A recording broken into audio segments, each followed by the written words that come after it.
Morning everyone, this is Shriram Sharma, your biology teacher. बच्चों, हम लोग एक चैप्टर पढ़ रहे थे life process in which we have discuss nutrition and the topic of nutrition have ingestion, digestion, absorption, assimilation and egestion topics. मतलब हमने life process पढ़ा, उसमें डाइजेशन पढ़ा, मतलब हम इंजेशन पढ़ चुके हैं, डाइजेशन पढ़ चुके हैं। आज बारी है हमारे एब्जॉर्प्शन के प्रोसेस की, तो आज हम वहीं से स्टार्ट करेंगे एब्जॉर्प्शन। बच्चों, लाइफ प्रोसेस में हम कई सेक्शन देखेंगे, जैसे न्यूट्रिशन हो गया, रेस्पिरेशन, सर्कुलेशन एंड एक्सक्रीशन। तो लाइफ प्रोसेस में हम न्यूट्रिशन की बात कर रहे थे। न्यूट्रिशन में भी हम अभी एनिमल न्यूट्रिशन पढ़ रहे हैं, जिसमें हम अप टू डाइजेशन बहुत अच्छे तक पढ़ चुके हैं। इंजेशन कंप्लीट हो गया है, न्यूट्रिशन के 5 स्टेप थे, इंजेशन कंप्लीट हो गया है, डाइजेशन भी कंप्लीट हो गया है। एब्जॉर्प्शन की आज हम बात करेंगे और आज इस न्यूट्रिशन को कंप्लीट करेंगे। चलिए स्टार्ट करते हैं one by one. First of all बात आती है व्हाट इज एब्जॉर्प्शन। देखिए बेटा, ये हमारी सेल है। फूड जब डाइजेस्ट हो जाता है, उसके बाद उस फूड को सेल के अंदर पहुंचना होता है।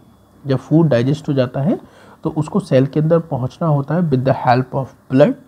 ब्लड से होते हुए ये फूड इस सेल के अंदर एंटर कर जाता है, और जिस मेथड से करता है उसे हम बोलते हैं डिफ्यूज़न, और इस प्रोसेस को हम एब्जॉर्प्शन कहते हैं। ठीक है, तो हम लिख सकते हैं digested food reached to the cell. Digested food reached to the cell, reached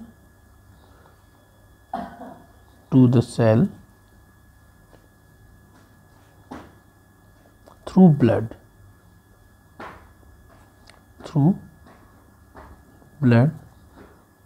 called digestion, called absorption। हम absorption की बात कर रहे हैं, by mistake called absorption। Clear बेटा, इसको हम क्या कहते हैं, एब्जॉर्प्शन। अब बात आती है एब्जॉर्प्शन के मेथड क्या है, कौन कौन से मेथड से ये एब्जॉर्प्शन हो सकता है और कहाँ पर होता है। तो देखिए, पहली चीज़, एब्जॉर्प्शन कहाँ पर होता है अच्छे से, तो आप बताओगे मैक्सिमम एब्जॉर्प्शन होता है स्मॉल इंटेस्टाइन में। मैक्सिमम एब्जॉर्प्शन कहाँ पर होगा, तो आप बताओगे maximum absorption takes place in small intestine, in small intestine। फिर बात आती है स्मॉल इंटेस्टाइन में ही ये मैक्सिमम एब्जॉर्प्शन क्यों होता है, क्योंकि यहाँ पर बहुत सारे माइक्रोबिलाई प्रेजेंट होते हैं। ठीक है, तो आप लिखोगे in small intestine there are numerous, in small intestine numerous microvilli present, numerous microvilli present, microvilli present। अब ये माइक्रोविलाई क्या करेंगी, बहुत सारी माइक्रोविलाई यहाँ पर प्रेजेंट है। अब इन माइक्रोविलाई का अपना रोल है। क्या रोल है, माइक्रोविलाई सरफेस एरिया इंक्रीज करती हैं और एब्जॉर्प्शन का रेट इंक्रीज करेंगे। तो आप लिख सकते हो माइक्रोविलाई क्या करेंगी, आप बोलेंगे increases surface area, increases surface area. फिर बात आती है सरफेस एरिया को क्यों इंक्रीज कर रहे हैं, तो आप बताओगे increases surface area just because increasing the rate of absorption. ठीक है, इंक्रीज करा सरफेस एरिया को, क्यों, for increase the rate of absorption, for increasing the rate of absorption। rate of absorption मतलब absorption को increase करने के लिए, increasing the rate of absorption, rate of absorption। इसकी मैं भी आपको स्क्रीनशॉट दे दूंगा जो आप नोट्स बना सकोगे। ठीक है, रेट ऑफ एब्जॉर्प्शन को इंक्रीज करने के लिए ये क्या होता है यहाँ पे, तो आप बताओगे यहाँ पे सरफेस एरिया बढ़ाएंगे, और वो कौन बढ़ाएगा, माइक्रोविलाई। तो आपको क्या क्या समझ में आया, एक बार पीछे से दिखाता हूँ मैं आपको। हमने पढ़ा एब्जॉर्प्शन क्या होता है, जो डाइजेस्टेड फूड है वो सेल तक पहुंचेगा थ्रू ब्लड, इसको बोलेंगे एब्जॉर्प्शन। फिर आपने देखा कि ये जो एब्जॉर्प्शन है मैक्सिमम कहाँ होता है, तो आप बताओगे ये स्मॉल इंटेस्टाइन में होता है। फिर आप बताओगे स्मॉल इंटेस्टाइन में क्यों होता है, तो आपका कहना यह है कि स्मॉल इंटेस्टाइन में बहुत सारे माइक्रोविलाई प्रेजेंट होते हैं और इनकी वजह से सरफेस एरिया इंक्रीज़ हो सकता है, और सरफेस एरिया अगर इंक्रीज़ हो गया तो रेट ऑफ एब्जॉर्प्शन भी इंक्रीज़ हो जाएगा। अब जो नेक्स्ट थिंग है वो ये है कि कि यहाँ पर जो एब्जॉर्प्शन होता है वो कौन से मेथड से होता है, ये भी आपको पता होना चाहिए। तो मैं आपको बता देता हूँ एब्जॉर्प्शन होगा कैसे। तो यहाँ पे हम लोग लिखेंगे एब्जॉर्प्शन होगा कई मेथड से, तो मैं लिख देता हूँ एब्जॉर्प्शन टेक्स प्लेस थ्रू, अब मैं मेथड के नाम takes place absorption takes place through, मैं आपको 3 मेथड्स बताता हूँ उनकी, थ्रू 1 2 3। एक होता है सिंपल डिफ्यूज़न, क्या होता है बेटा, सिंपल डिफ्यूज़न, फर्स्ट वन। दूसरा होता है फैसिलिटेट डिफ्यूज़न, क्या होता है बेटा, फैसिलिटेट डिफ्यूज़न,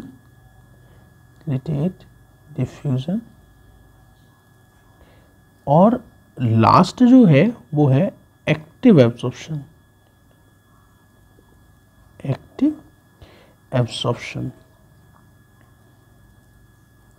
ठीक है। तो simple diffusion, facilitated diffusion, active diffusion, these are the 3 method of absorption. अभी क्या होते हैं वो हम आगे देख सकते हैं, फिलहाल अभी हमने ये 3 चीज़ें देखी। एब्जॉर्प्शन किस चीज़ का होता है, जो कुछ भी हमने खाया है, चाहे वो कार्बोहाइड्रेट हो, प्रोटीन हो, लिपिड हो, न्यूक्लिक एसिड हो, that all get absorbed into the intestine, ठीक है। एब्जॉर्प्शन के प्रोसेस होते हैं। तो एब्जॉर्प्शन में हम इतना ही रखते हैं। इसके बाद हम एब्जॉर्प्शन के बाद हम नेक्स्ट टॉपिक पे बात करेंगे, उसका नाम है एसिमिलेशन। क्या है बेटा, एसिमिलेशन। बात आती है ये एसिमिलेशन क्या होता है, तो मैं आपको क्लियर कर देता हूँ एसिमिलेशन क्या है। देखिए एसिमिलेशन एक प्रोसेस है, और इस एसिमिलेशन के प्रोसेस में देखिए क्या क्या होगा।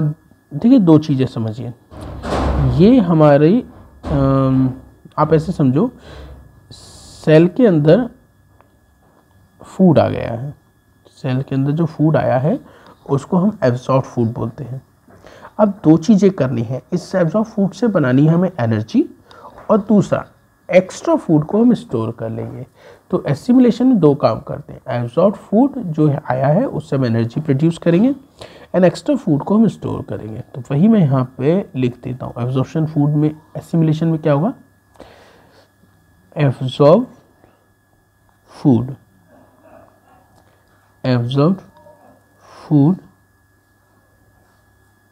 इज यूज कह दो, यूटिलाइज कह दो, यूज टू मेक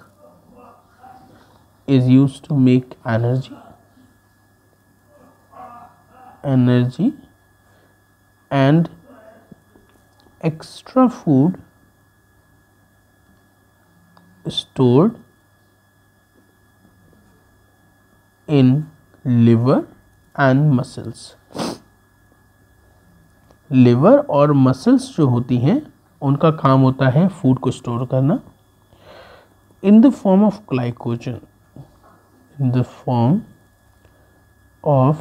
ग्लाइकोजन, ठीक है। तो आपसे क्या क्या पूछा जाएगा, एसिमिलेशन में क्या होता है, तो आप बताओगे एसिमिलेशन में फूड से एनर्जी बनाई जाती है, उसके अलावा फूड को स्टोर किया जाता है। फिर आपसे पूछेंगे स्टोर कहाँ होता है, तो आप बताओगे ये फूड स्टोर होता है लिवर में और मसल्स में। फिर आपसे पूछेंगे किस फॉर्म में होगा, तो आप बताओगे in the form of glycogen, ये ग्लाइकोजन की फॉर्म में फूड स्टोर होता है। तो ये हमारा एसिमिलेशन भी कंप्लीट हो गया। अब हम एसिमिलेशन के बाद बात करेंगे फाइनली इजेशन की, जिससे हमारा ये न्यूट्रिशन टॉपिक कंप्लीट हो जाए। फिर हम न्यूट्रिशन इन प्लांट्स पढ़ेंगे। चलिए, तो अब हमारा नेक्स्ट टॉपिक क्या है? अब हमारा नेक्स्ट टॉपिक है मेरे बच्चों इजेशन। देखिए मेरे बच्चों, इजेशन क्या होता है? बच्चों, हम जितना भी फूड इंजेस्ट करते हैं, मतलब जितना ही फूड खाते हैं, सारा का सारा डाइजेस्ट नहीं होता है। कुछ अनडाइजेस्टेड वेस्ट भी हमारे पास बचता है। उस अनडाइजेस्टेड वेस्ट को हम क्या करते हैं? बॉडी से रिमूव करते हैं, और उसके रिमूवल को कहते हैं इजेशन। तो इजेशन में क्या बताओगे? ये क्या है? रिमूवल है। किसका रिमूवल है? तो आप बताओ कि अनडाइजेस्टेड वेस्ट मटेरियल का। Removal of undigested waste, removal of undigested waste material, waste material from the, या थ्रू लिख देता हूँ, थ्रू एनस। एलिमेंट्री कैनाल की लास्ट ओपनिंग का नाम है एनस, और उस एनस से हम इसको रिमूव कर देंगे through anus.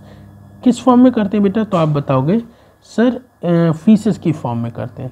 Through anus in the form of faeces, in the form of faeces. तो फीसेस की फॉर्म में अनडाइजेस्टेड वेस्ट को रिमूव करना इजेशन होता है। ठीक है बच्चों, तो यहाँ पर हमारा न्यूट्रिशन एंड एनिमल कंप्लीट होता है, स्पेशली इन ह्यूमन। इसके आगे हम कुछ और एनिमल की बात करेंगे और फिर न्यूट्रिशन प्लांट पढ़ेंगे। आज की वीडियो में इतना ही रखेंगे।